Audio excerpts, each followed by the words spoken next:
Today I'm answering a question from one of my YouTube viewers, and that was, what's happening when I see a loved one who has passed on in my dreams? Maybe this has happened to you as well, and so stay tuned for the answer.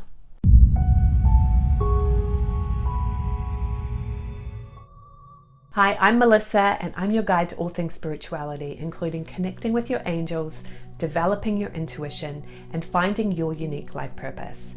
If that resonates with you, hit that subscribe button. You are in the right place. So what is happening if you see a loved one who has passed on in your dreams? This has happened to me. My father passed away in 2006, and I've had a few dreams about him since then. I'm actually not someone that remembers my dreams very often, unfortunately, but when I do, they really get my attention. So I feel like maybe I remember the most important ones. If you remember all your dreams, good for you. Make the most of it. And a little tip as well is if you do remember a dream, make sure you write it down as soon as you wake up. Otherwise, you're bound to forget, or you'll only remember bits and pieces. And it's really, really interesting to write down the whole story and then go back and interpret the messages. So if you're seeing a loved one who has passed on in your dream, there's really two things that could be happening. The first is that your family member or friend who has passed is part of the symbolism of the dream. So when you write down your dreams, when you remember them, what you then want to go and do is look at each piece of the dream, each object, each person, each thing that happened, and see what does that symbolize to me. And then you can kind of put the pieces of the puzzle together. All the symbols together will help you to see what the dream is really communicating to you. So the loved one who has passed is actually just a symbol. So this happened to me when I had a dream about my father, and I dreamed that he drove up to my driveway and got out of the car, and I realized that at that time, my dad represents to me unconditional love, right? He was the person that I could always rely on to help me when I needed it, to bail me out of my problems, etc. He represented unconditional love. So in that dream, that was the symbol. Now, the second thing that could be happening if you see a loved one who's passed on in your dream is that loved one, that soul, is actually coming to visit you. So every night when you go to sleep, you stretch the silver cord that connects your soul to your body, and you go out to the universe to regroup and recharge. And so we can connect with all types of souls, we can astral travel, we have amazing adventures while we're asleep. But our conscious brain and our body doesn't always remember that. Right? Your brain isn't really there. It's your soul energetically experiencing those things. And so that's why becoming more and more spiritually sensitive means you will actually start to be able to recall those experiences a little bit more. Your dreams are the indication. A lot of times those souls who we've had a strong affinity with, they've been very close to us in our lives, we still have a connection with them even when they've passed on. They don't have a physical body anymore, so they don't belong around planet Earth, but spiritually you're still connected. And so when you go to sleep, you can be connecting with them, you can be communicating with those souls. So I had a dream about my father where this was the case.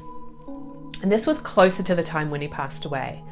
And I remember I dreamed that he was sitting around a round table, and there was 3 figures around the table with him. And they were sort of these very wise robed figures. They didn't really have real faces, but I could tell that they were sort of represented by wearing white robes and long white beards and very, very wise. And when I woke up, I realized that was his team of angels that he was working with and regrouping what he had learned in this lifetime. And in the dream, they were having a conversation saying, wow, what did you do this lifetime? What did you learn from it? What would you do differently next time? It was this very sort of matter-of-fact feeling in the conversation. And that's when I realized, yeah, I really was connecting with him on the other side, because that's exactly what he was doing at that time in his soul evolution. The reason I can tell the difference is because in the first dream when he was driving up the car, he wasn't talking to anybody. It wasn't a feeling of connection.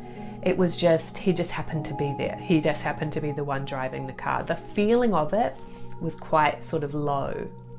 And then the other dream, there was this feeling of love and connection and visiting him. So this is what you need to start to interpret. You need to start to interpret how things feel, how what you sense about the feeling of different experiences. And this is why a lot of people get in their heads a lot when they're in learning spirituality, is because they're just not experienced with their feelings. They're disconnected from their feelings. They've been taught to suppress their feelings, or feelings are silly and wrong and bad, and so you're just up in your head all the time. You can't interpret energy and spirit from your intellect, from your mind. You need to get more in touch with your feelings. That's the key. So, but I hope that answers the question. Two kind of things that could be happening. I think it's really amazing when you do connect with a loved one. It can be very reassuring, so definitely go with that. However, I do want to just add this little tip too, that don't be upset if you don't dream about your loved one much anymore, because that's a good thing. We really want our loved ones to be free. They might be getting ready for another lifetime, or they have other opportunities right now. It doesn't mean that they don't love you. And sometimes when you miss them, you want to keep them close, and that might actually not be in their best interests. So I have a whole video on this topic that I really encourage you to watch next, and it's called What Happens to My Loved Ones After They Pass On. So I've linked that right beside me here. It's a really, really interesting and helpful tip about working with your loved ones. So I'll see you on over there.